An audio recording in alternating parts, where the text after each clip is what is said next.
Good morning, everyone. Merry stupid o'clock. Welcome to another episode of Spilling Tea. I'm your host, Tiffany Daniels.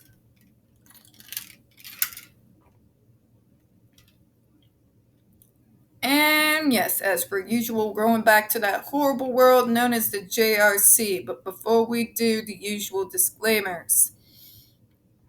For once, nothing to complain about, folks.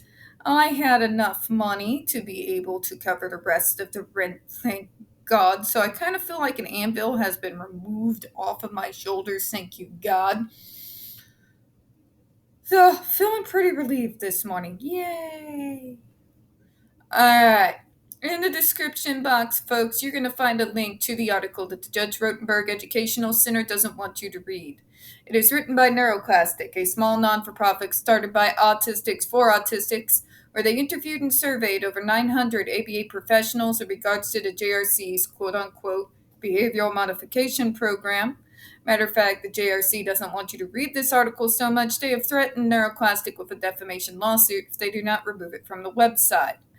NeuroClastic has refused to comply. So if you could, folks, please go ahead, read that article, and share on all your social media, alright? We also got the link to NeuroClastic's public statement regards to the defamation lawsuit threat, as well as a link to their GoFundMe. We are crowdfunding folks in case the JRC has the balls to see through with their threat. We also got the links to the Agape boarding school situation. So Agape boarding school is a Christian-themed boarding school for troubled male teens based out of Stockton, Missouri, that has and pending so far over 21 allegations and civil lawsuits substantiated by DSS, or also known as the Department of Social Services, that include sexual abuse, physical abuse, psychological and emotional abuse, starvation, and yes, even child trafficking. We've had one former staff member arrested by the FBI. We have a doctor who still lives on the premises with access to the kids that is up on multiple substantiated claims of sodomy and sexual abuse of the students there. We have an attorney general who has ridiculously dropped the ball repeatedly for over a year on this case. So, folks, please read those articles and share them on all your social media. We also have the Change.org Shut Agape Boarding School Down petition, sign, and also share that on all your social media, alright? We also have the pertinent links to the Stop the Shocks campaign, including Autistic Hoya's massive archive on the subject, the templates, and the ever-present self-explanatory Change.org Shut the Judge Rotenberg Center Down petition. When we discuss the JRC, folks, you're going to hear vivid descriptions of and catch clips of surveillance footage of people with disabilities being tortured and abused. If you got young children present, please use your headphones. We're also in for more word salad this morning and abuse apologencia. Nonsensical abuse apologencia at that. There's not even a logical fallacy in the entirety of this insane document that we're almost finished with, thank God. So, trigger warning for that. Also, folks, this channel is marked not for children for a reason. We use profanity and we discuss dark subjects. If your child is 16 or younger and they are watching this channel, parental supervision is obviously advised, alright? Also, it is 4:38 a.m. in the morning. I'm not even close to being awake, so if I stumble over my words, folks, apologies in advance, alright? Okay. So we're going over this paragraph, and then we're going to have 2 more pages to go. So, here we go. The purpose of a programmed opportunity and how it is carried out. I can tell you what it is. It's torture. It makes no logical sense. None. The purpose of programmed opportunities is to provide numerous trials of reinforced practice for a particular skill as to change the current stimulus control over both the inappropriate and corresponding appropriate behaviors. It's garbage, JRC.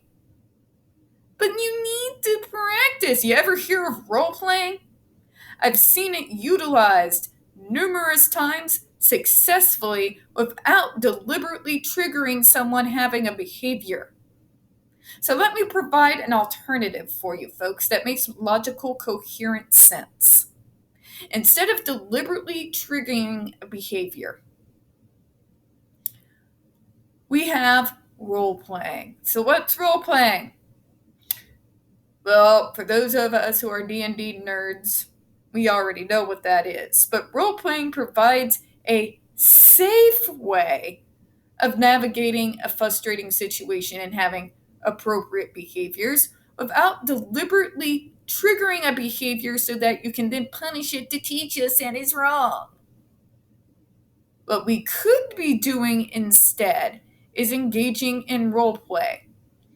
And like with most people who are engaging in a play, you have lessons, right? We have rehearsals. Not their bizarre behavioral rehearsals, but the actual non-fucked up rehearsals, where you might go through a scenario several times until we get that shit memorized. We're very good at memorization, at least I am. That way, you can get the same result that the JRC is looking for without deliberately triggering someone, which is trauma in and of itself, and then punishing them for it.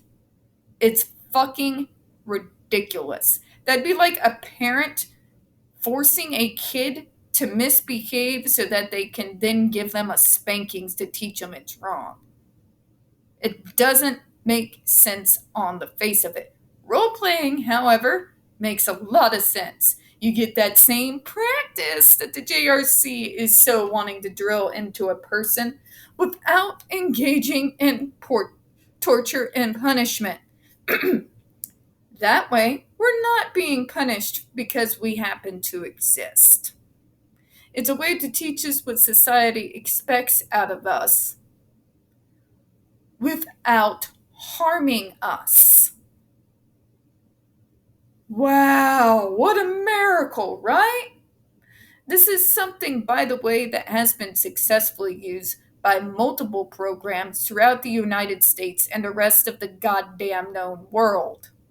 It has been in use since the late fucking 90s. Okay?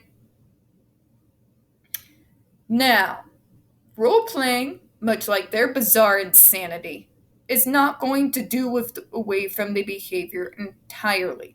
No matter what the bull of bullshit that the JRC is trying to sell you, there is no way to eradicate self-injurious behavior and meltdowns completely.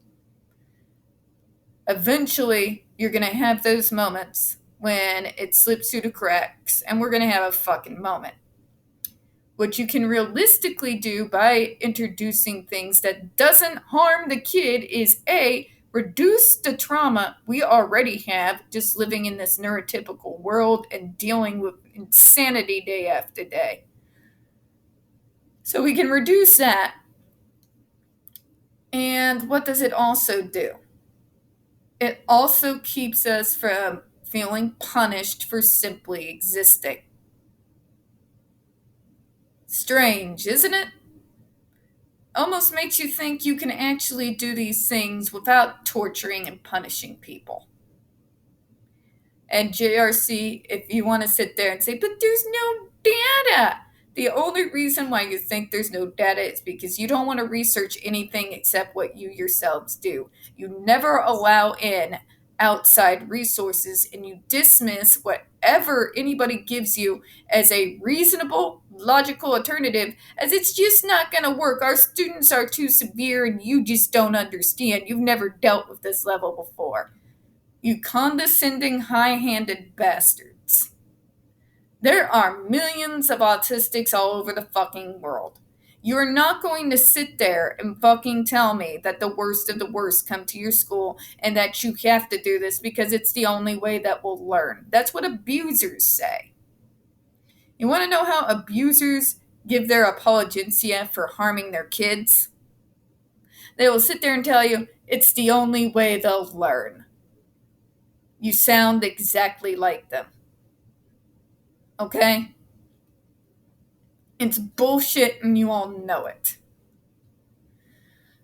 Moving on. The frequency with which a program opportunity is offered can vary from infrequently, once per day, once per week, per month, or even per year. It's still too much, you morons. To the frequently, for example, once every 10 minutes. Oh, fuck me. Fuck me.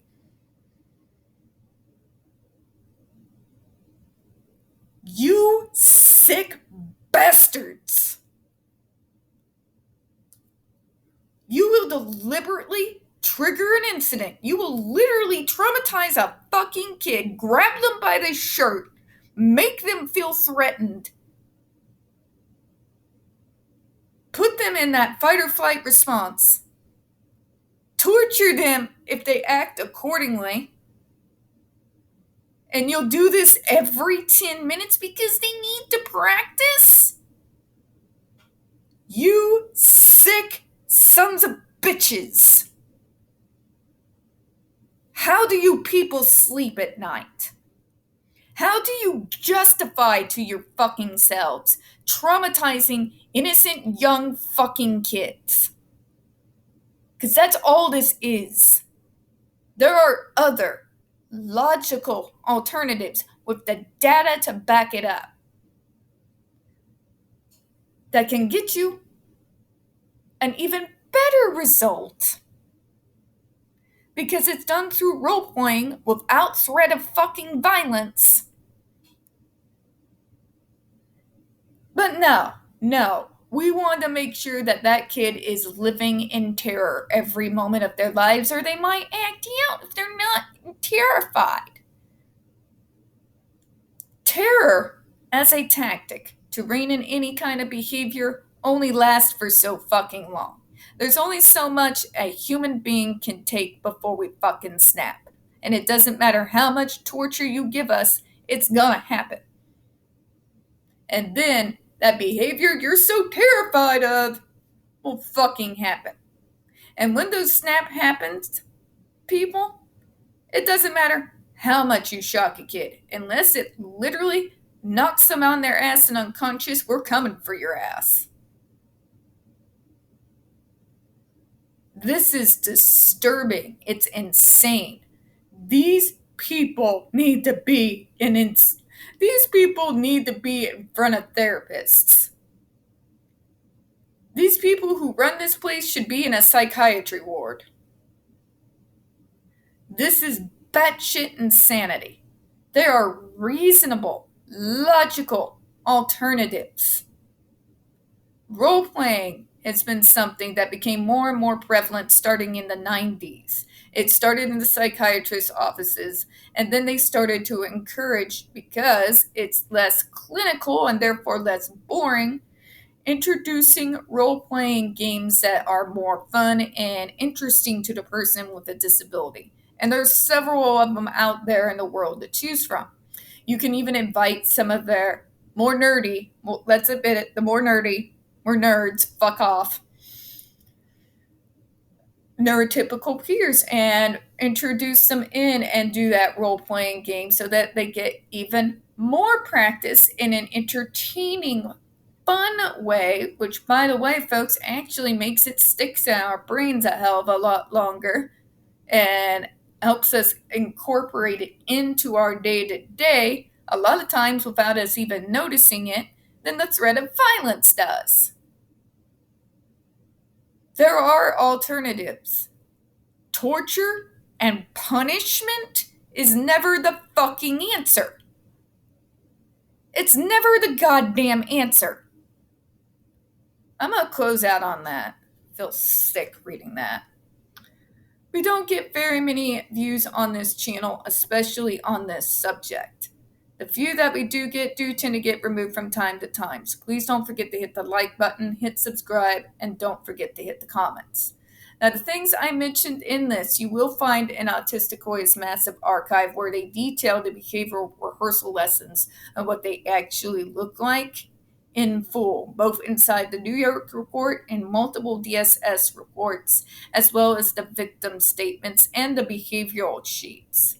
So please read those. I do appreciate your time this morning. And as always, we here at Spilling Tea hope you have a good one. Bye-bye.